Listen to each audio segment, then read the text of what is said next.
mosunod sa unsay desisyon sa Vatican kabahin sa mga aparisyon. Pare ibita. Kaya wala padawat ang mga devoto. Kanyani ha, pero ganit kagaras, credulity, sampol, puso ni sampol, nagmisang pare, naman namin, tataran sa nagmisa, nagachapin mo ba? Kung naman tataran namin, tanawa lang ang pagar, nagtataran pagar, na ay bergen, lakras din na ay bergen, lakran. Kung saan ka nagahina, bergen sa tataran namin.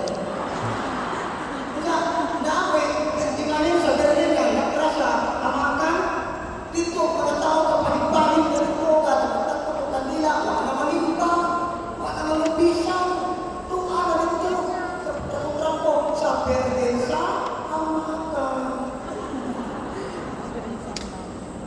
Una, wala pa sila na-approve sa simbahan. Kung gusto ka mag-devotion sa mahal na Birhen, huwag naman ka magkinahanglan ng bugang pang-aparisyon. Huwag naman ka magkinahanglan. Kita dali kayo tagtoo, mga private revelation, may mga tagtag na mga mensahe. Ang usapan ako dito, in-establish na mutuko dahil na nagtawag ng private revelation na huwag na magpinates sa simbahan. Kaya naman, kaya ang tanang na private revelation, kinahanglan siya na dili siya masumpati sa Biblia, sa tradisyon, o sa magisterium sa simbahan. Kaya kung mukontradict na ganun na siya, automatic na natina sa igawa. Naman, public revelation, kaya ako tibuhan. Nagkaming ito sa mensahe sa mga kabirhen, nagpakakuha ko bata. Iyan na sa Ginoo. No? Kung sa official teaching sa simbahan na ulit ang itong pangalalunan gamit, ang mga Bible scholar, hangtod karon, padayon pang nagtuon sa Biblia. Ang mga theologian, padayon pang nagtuki sa mga patulunan sa simbahan, private revelation, padayon na nag-develop ang doktrina sa simbahan. Kung yan na ay bago, huwag pa ganit nakatugtad sa mataan mga ipagayan sa Ginoo. Mo na magbantay ka mga igsuon, kay makutin ang bisa kung saan na ito pangitang mo, wag tayo abot, kaya ginawa, nakasunod na tao. No? Lahat pa, sa Gregor, sila pa no? Ari, kini na magbantay ka ng false charism. Amin yung mga igsuon, ang speaking in tongue, not a gasa, Espiritu Santo, the gift of God. The change in the not the gift of God. So 1 Corinthians chapter 12, 1 Corinthians chapter 14, so not the speaking in tongue, but to have a klase na speaking in tongue ang recognized sa simbahan. Kaya ako na ba, kung mo ako practice, nga ako nag-explain kung sa'y teaching sa simbahan. Doon ang tawag na ang purpose tayo sa Holy Spirit, nanong ang early Pentecost, nanong gitagaan sila o mensahe. Kaya ang purpose tayo sa Espiritu Santo, araw na ito mga lahitong pinulungan, mga langyaw, makasapot sila sa mensahe sa kaluwasan. Ano yung purpose? Ano kung sa mga unang klase sa speaking in tongue, for example, ako, kabisaya ako, isaya ang akong liwali, pero katong mga langyaw na naminaw, ang ilang nadungos na ko is ang ilang ko galingong pinulungan. Maunay gasa ni San Vicente Ferrer o ni San Antonio de Padua. Tingnan mo ba, huwag ka mag-eskwelahan na pinulungan, itagaan ka talit sa Espiritu Santo na ng maunang lingwahe na wala ka moagit pagtuon sa katuyuan na sa iyo nimong ipadayag ang mensahe. Muna katuyuan. Sa akong personal na experience, dahil isa ka pare, pag-conference na ako sa exposition ng Deliverance sa Cebu, siya mismo, nangingon siya, nakasumay ko siya sa speaking in tongue. But, tatong iyang speaking in tongue is counter-gift charism. Dili siya real gift. Natuman, kaya ang gawas na tingog sa iyang bamba, pakit.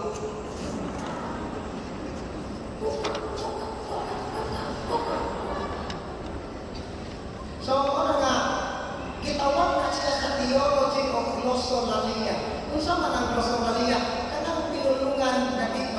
way meaning. For example, puro ta Bisaya ani, kung muhatag ang Ginoo mensahe, ako pinulungan mas ako. Panagay ako. So ano nakita? Magpantay ka. Although, dili tanan na speaking in tongue counterfeit, na ato real speaking in tongue. Tayo na.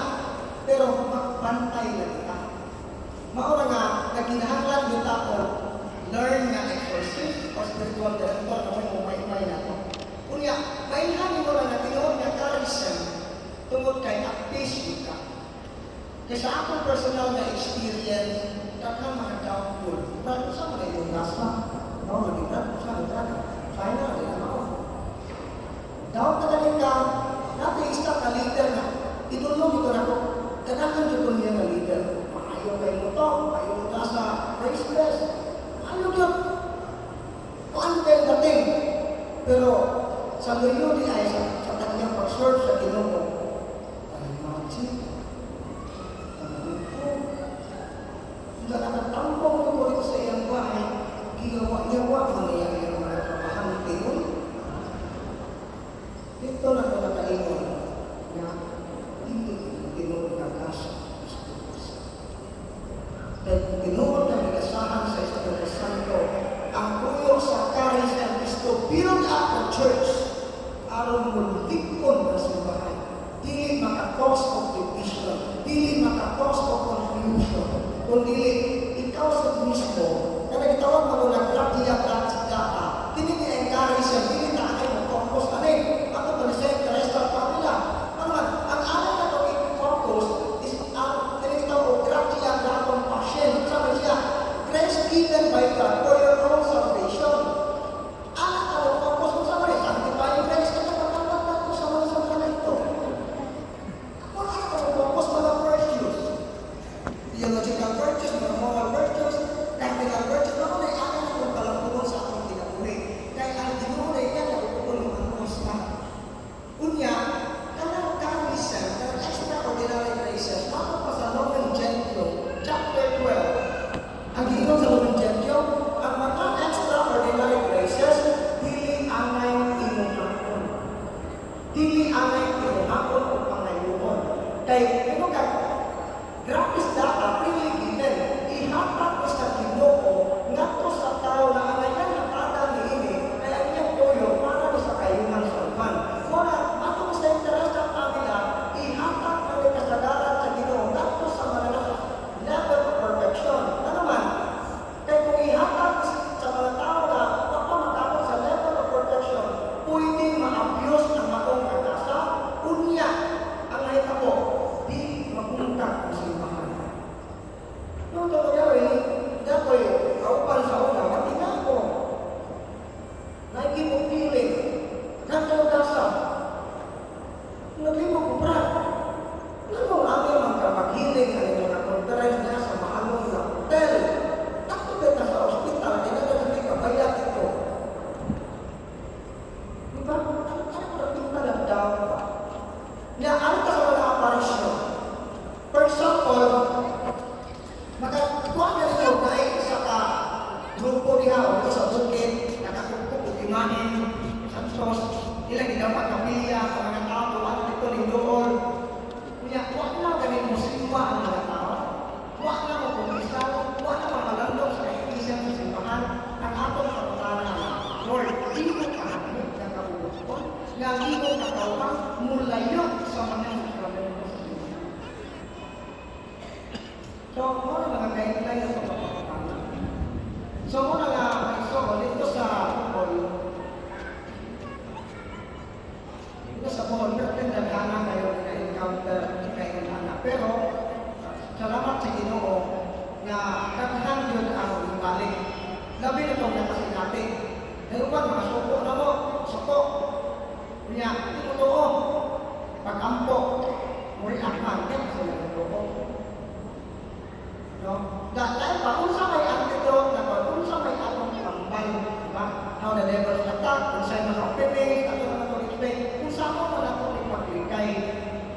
Una yun, we must be in the state of grace. Kung gibarang ka, ayaw ipatak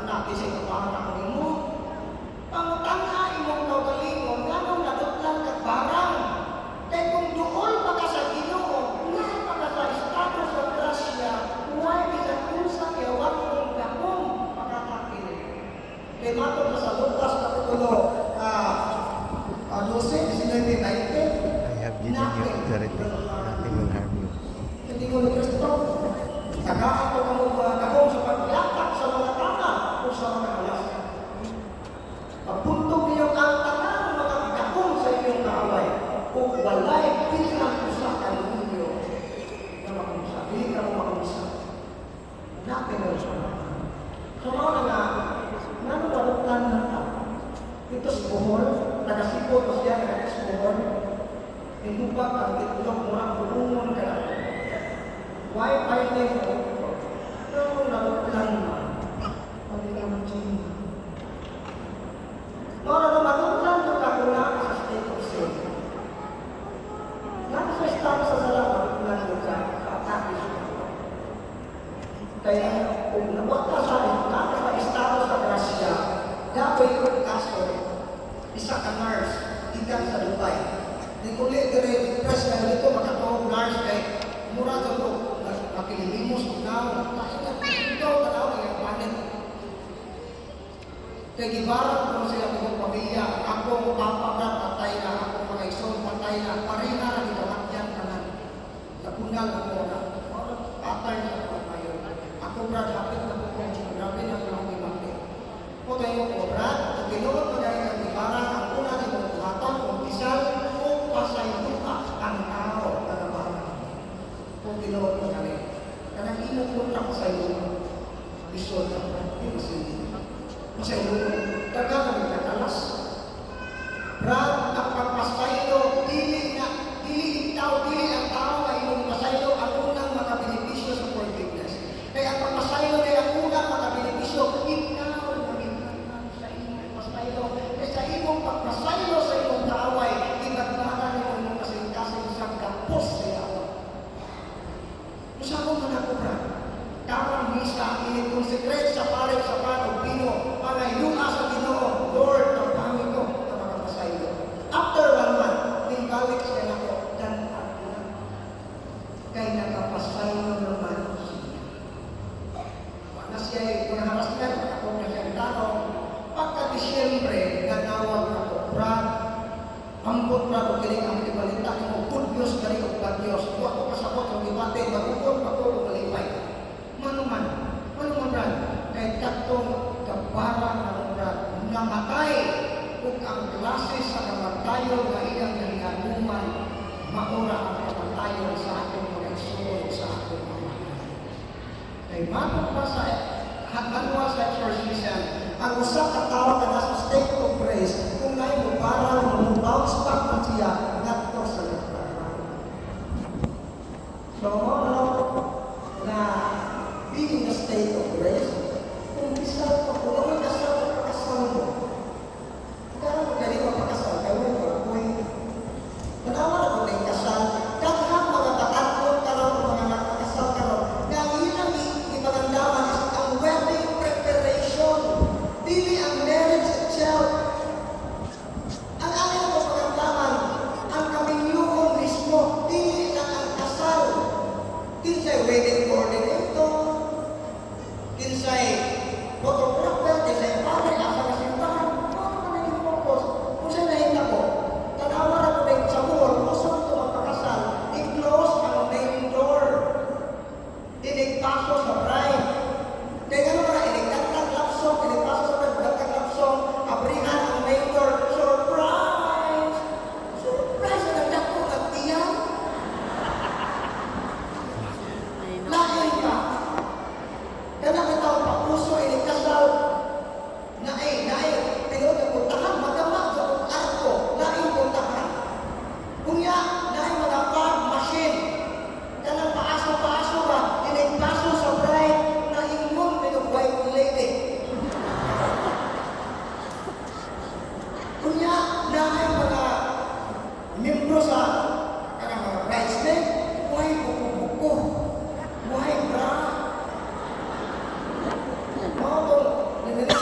So, mao din ang mga igsoon, importante yun, ang state of grace, partake sa the sacraments of the church, tilang nato sa proper disposition sa atong pagkawat sa mga sakramento, then study the catechism of the church.